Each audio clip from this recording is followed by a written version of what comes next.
Hey guys, welcome to Love of Books, Movies, and Happiness. My name's April. Today's review is a continuation of the Dream Team series. Last time I did, I think it was book 3, I believe, is what I reviewed with Hattie, which was Dream Spinner. Dream Spinner. So go out and check that review if you'd like. Granted, I fully admit there that I didn't know when I started this series that was book 3. So then I'm kind of working my way backwards now. Only to find out that even once I get to book 1 of the Dream Team series, that's not the actual beginning. Because the Dream Team series kind of spins off of the Dream Man series. That apparently is possibly where we get the full introduction to the commandos and the guys and really get a full understanding of them.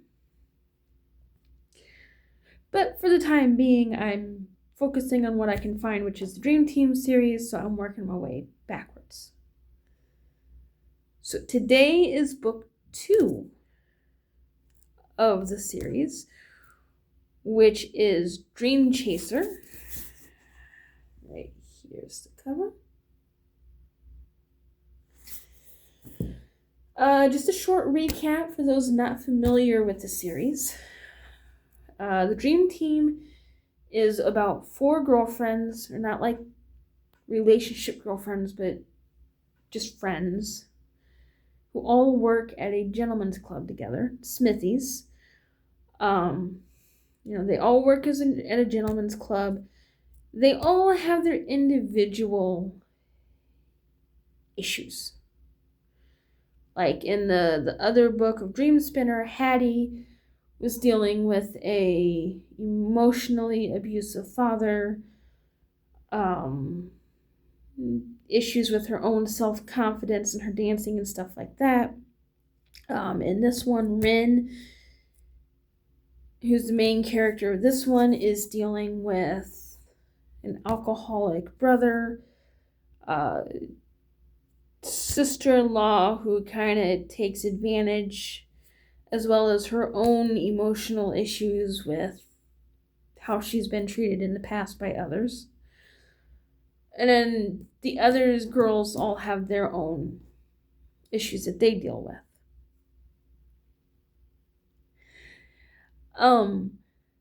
But they're all friends. At one point, one of their friends by the name of Lottie, if I'm understanding the subtext here correctly, used to be a dancer with them before she stopped being a dancer, which I think happened in the other series, but I'm not sure on. But she's still friends with them, and she's playing matchmaker, trying to match them up with who she thinks would be a good person for them. In Dream Chaser's case, she has Rin matched with Boone, who is an alpha male, ex-soldier, private investigator. She calls him a commando, pretty much. He's part of a private investigator group that's all like ex-military, streetwise, the strong, fit, personality type guy. And throughout the series, they have their own little things that they're dealing with, like the girls' personal issues. They also have the bigger issue of there's a guy that in book 1 kidnapped them for reasons. But he kidnapped them at gunpoint and held them hostage for a bit. And he disappeared for a while. In 2, he comes back, kind of half kidnaps Rin, but brings her into the middle of this whole drama of there's a couple dirty cops, and Cisco, the guy that half kidnaps Ren, is being accused of all these crimes that he didn't do, so he wants her to get the word out that he didn't do it and needs help, and he's expecting the commandos to help him. So, along with all their personal issues, they have stuff like that going on, where they have to worry about getting kidnapped and they're under threat, and the guys have to step in and help them. Alright, so this series is a contemporary romance adventure type series. All of them have their moments of extreme hilarity. Like, there's, so far, every book I've read has had moments where I've just sat there and laughed. They've also got their serious moments. Each personality is different. Each couple is different. It's all well written. And it just depends on your style, on if you can connect with the characters or not. So for Dream Chaser, the themes we have in Dream Chaser, just as a warning up front for everyone, is not only is Boone the ex-military, alpha male, I'm in charge personality, this does dive lightly into the BDSM side of things. So it's not, like a deep, deep dive into it. It's more of a light dive into it. Boone is what's considered a dom. So he's the one who's usually in charge. He likes to be the one to tell his partner what to do, and it's what he needs. Rin is a sub. So for her, that's perfectly fine because that's what she needs. And it works for him.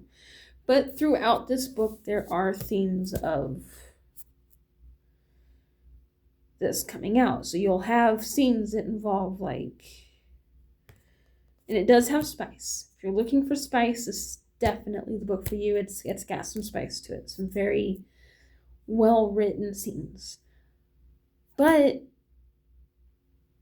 they're good because you can see that he cares for Rin, and it's not just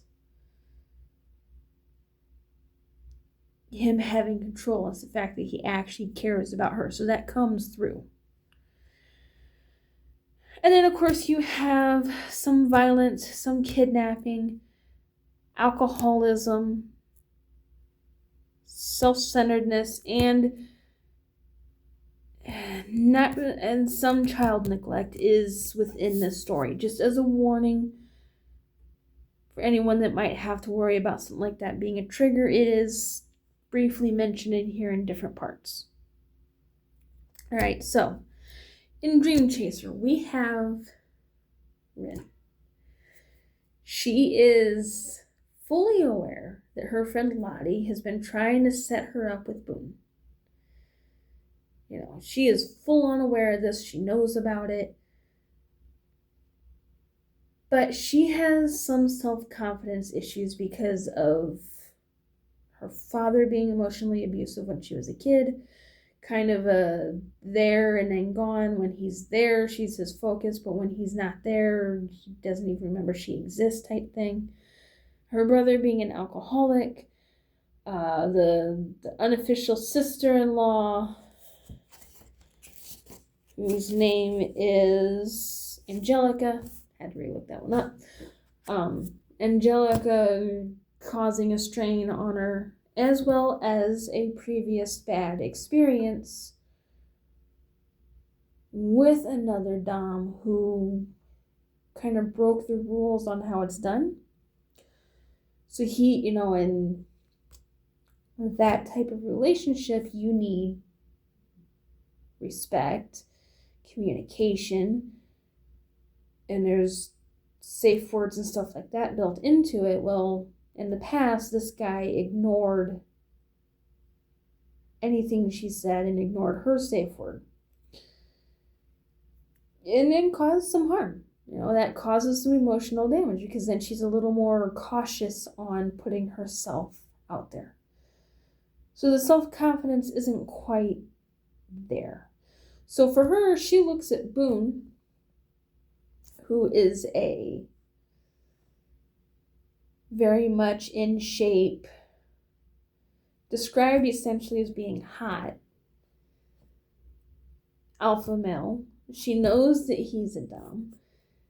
She's attracted to him, but she's also not sure she can actually go that far with him because of her self-confidence issues. Boone, on the other hand, he's not against the matchmaking. Like, he's into Rin. He likes what he sees. He wants to get to know her. But he doesn't, he tries a couple times and she shoots him down like 2 or 3 times. And at first he screws up because he doesn't. She wants someone that's going to fight for her and really make an effort to get to her. And he doesn't do that right away. Instead, he ends up doing like a short-term hookup with another woman. It's literally more like a friends with benefits type scenario than anything. And Rin sees this as, okay, you don't want me. But at some point, Boone finds out that there are reasons why she dances at Smithies. There are reasons why she does like more lap dances and stuff, and that she has a financial drain and needs the money. So, because he's into her, he does a full investigation on her to find out what exactly is going on money-wise. So the start of the book,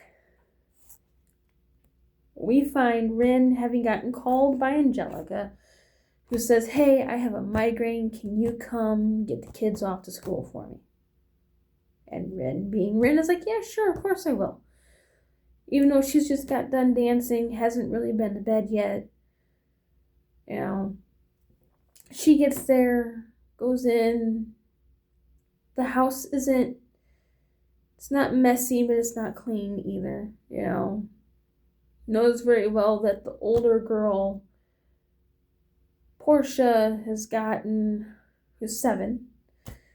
has gotten her and her brother's breakfast of cereal and that together, while Angelica's in the back in the bedroom, the lights off, claiming to have a migraine. So she gets the kids ready, goes in to talk to Angelica for a minute, who tells her, hey, by the way, Jethro, the youngest boy, has a field trip coming up. I've got the field trip paid for, but he's going to need some lunch money. I don't have that. Is there any way? And then she's like, yeah, sure. I'll leave like $50 on the table for you. That way you can get it to him when it's time for his field trip. Gets the kids off to school. But she's not the type to just drop the kids off and leave. She's the type who parks, gets out with the kids, walks them into the school, and makes sure that a teacher knows that they are there. Because, as she says in the book, there's creeps out there and you've got to watch out. So as she's turning around from dropping the kids off, she sees one of the other parents who does something similar, just kind of staring at someone and almost walking into a wall.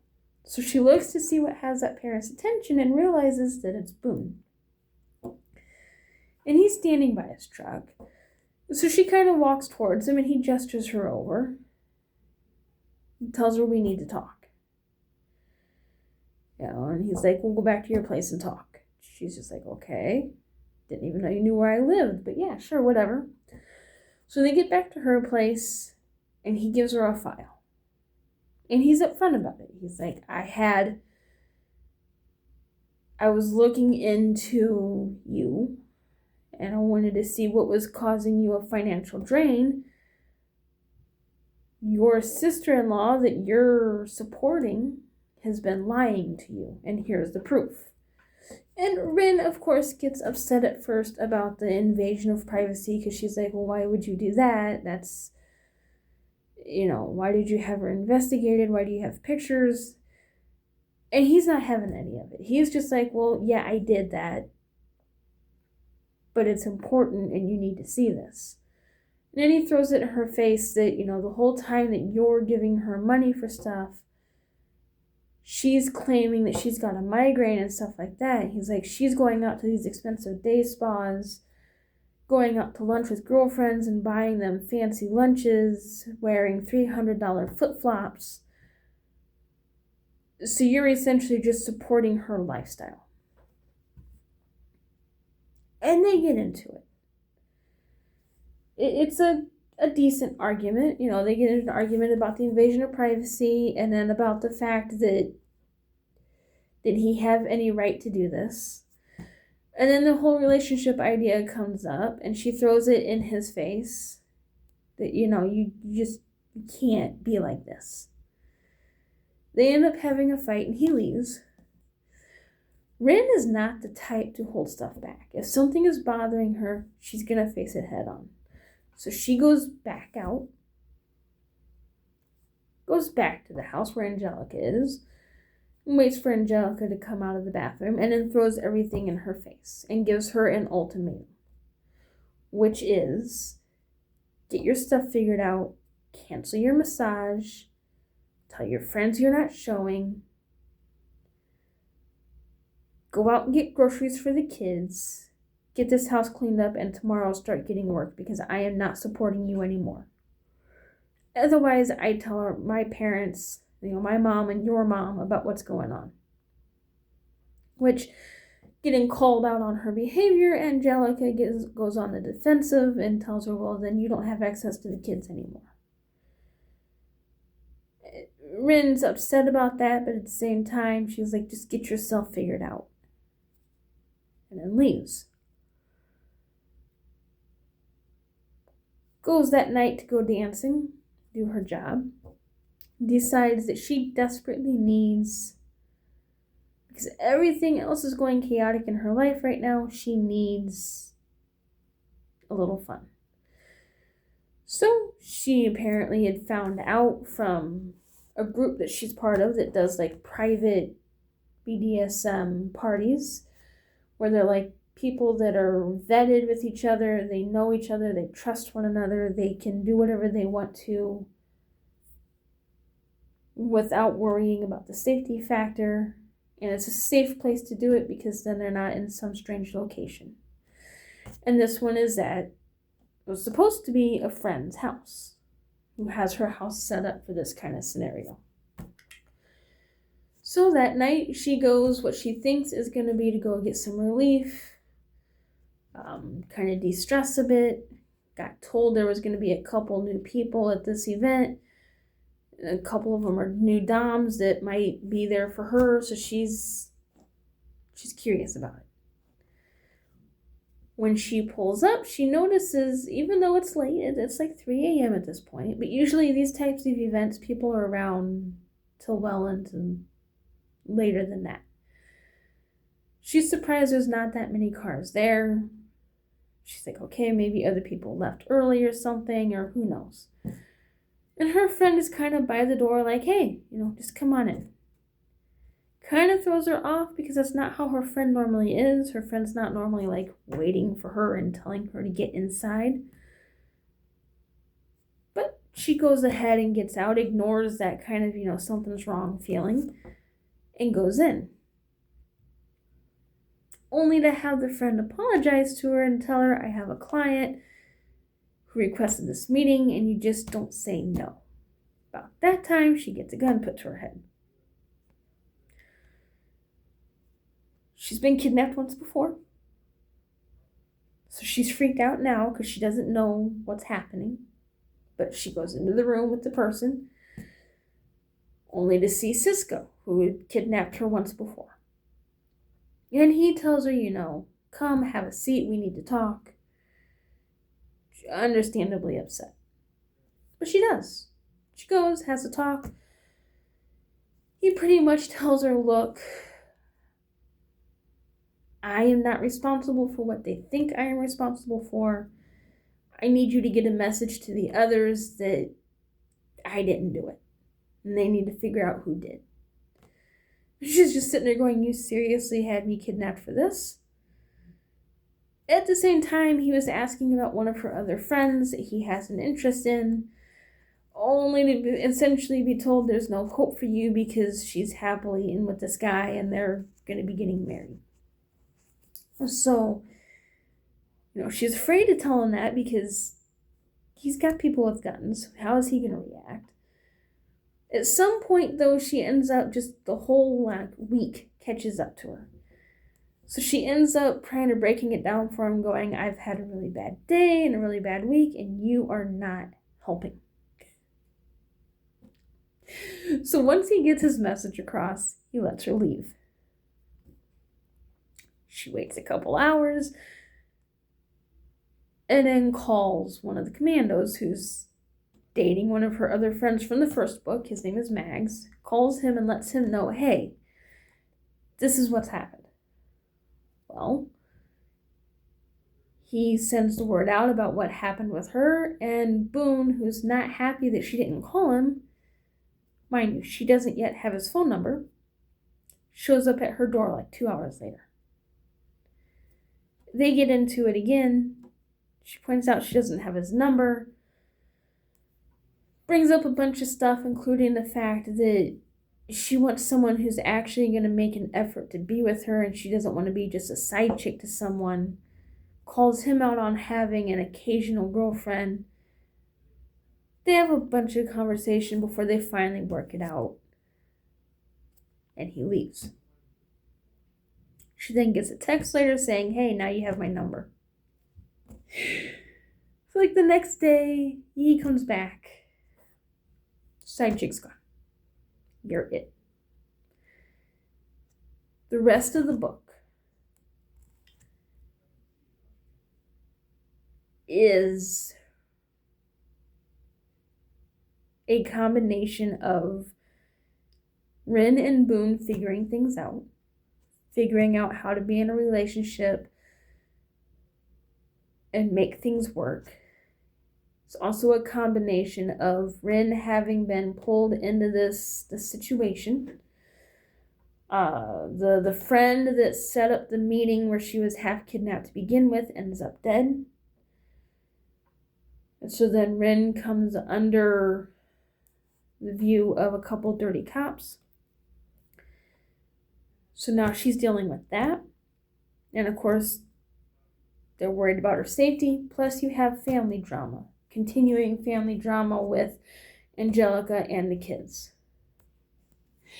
This book is, now lose the camera angle here as I figure it out. It is on the thicker side, I will say that.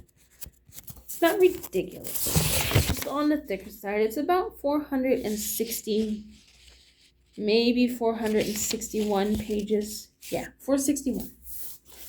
So not super bad. Not horrible. If you're looking for a book that has a good mix of spice, and yet it's also some adventure and action, mixed with the actual building of a relationship and the ups and downs of that, and getting through some emotional issues as well, this is the book for you.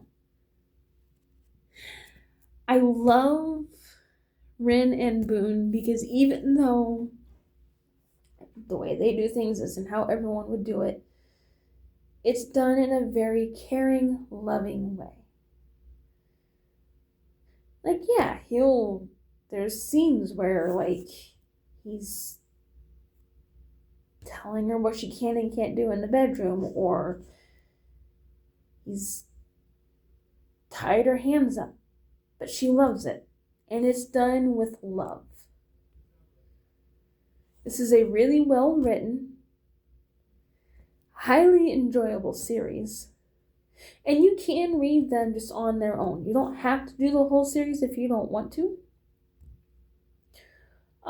As I discovered with like book 3, I read that first. I was able to keep up with it. Just kind of the backstory is where I was a little more like, okay. But you can still follow along and get the gist of it. It's like the bigger question of, this dilemma is going on and this guy keeps bringing him into trouble. Kind of ties all the books together. And then you have the individual ones of just their own individual problems that they solve. So all in all, I give this book a 4 point. You know what? I'm going to give this a 5-star. This is a 5-star book. It does it really well. Like everything from the family drama to the issues with the kids to the adult issues of the kidnapping, the miscommunication, and then getting that fixed, the friendship mixed within. It is all written in a really, really good way. So I'm giving this a 5-star review. I think this is my first 5-star this year, possibly. So I highly recommend it. And like I said, you can read them on their own, or you can read them in the series. Book 1 of the Dream Team, which I'll show you now because I'm actually going to be doing the review on that one next, which is Dream Keeper. Book 2, Dream Chaser. Book 3, I already did a review on, was Dream Spinner. And then there's a 4th book. Can't currently remember the name of it, but there's a 4th book. The series overall is a really good series, and then each individual book is really good. So I definitely recommend, if you like your contemporary romance adventures and you're looking for something that's just highly enjoyable and you want a strong female character who still knows how to lean with a strong male character who knows how and kind of learns how to do the give and take a little more, go for it. Absolutely go for it. Pick this up. I have yet to find the Dream Man series in my library, which is where I get these from. So shout out to libraries. But once I do find that series, I will then check out that series. All right, guys. Until next time. Oh, question of the video here. Question of the review. If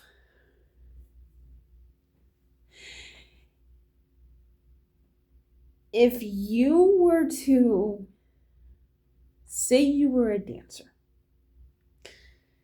what would be your signature song? For me,